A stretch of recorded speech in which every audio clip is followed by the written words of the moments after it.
As a proud partner of Printing United Alliance, Domtar is pleased to collaborate with a couple of our small forest landowners to plant trees on their timberland tracts in 2024. 2 trees will be planted in honor of every registrant of Printing United Alliance Expo being held this month in Atlanta. Take a moment to hear from our small landowners to better understand about responsible forestry. I'd just like to say that really a healthy forest is dependent on healthy markets. And I know there's a lot of talk about, you know, save paper and save a tree, and really I believe that nothing could be further from the truth. Because without a healthy market and without products that we can sell, it starts becoming a question to us and other landowners. Do we need to plant trees back? Or do we need to do something else with this property? Does it need to be developed because we no longer have a revenue stream from growing timber? Hit the print button with pride, knowing that you're potentially, in this situation, you are planting a forest back with the trees that we are receiving, but you're also maybe helping somebody make a decision. Say, this is what we need our property to do. It needs to be in trees. It needs to be in forest.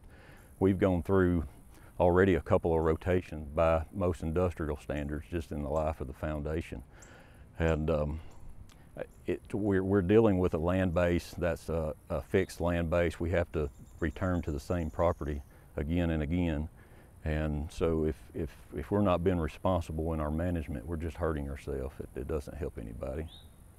So the foundation manages a block of timber that we have to return to on regular basis, so we have to be responsible for it to expect it to produce in the future. And I feel like Domtar and other large companies, you just can't pick up and move a paper mill to a better location, so they're also returning to the same property. So it just makes sense to be sustainable and to be responsible with the management and help landowners do a better job at producing the resource. You know, I think, you know, the only thing I could really drive home is that how important it is that people are aware of what we're doing, that, you know, clean water, clean air, and that we're a positive actor. There aren't a bunch of chemicals out here.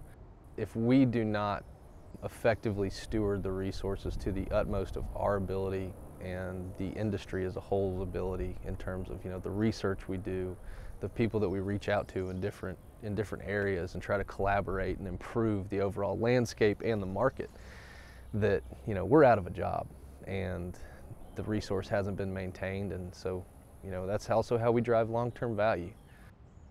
We're not the bad guy, and that this is what we love to do this. It's a very nebulous thing to come out here and plant a seedling and say in 25 years this needs to have a 14-inch bottom and a 6-inch top, and, you know, it's a labor of love for all of us. The potential of planting thousands of trees as far as our land base, you know, especially, you know, so what is it, 2 trees for every person that goes to this expo?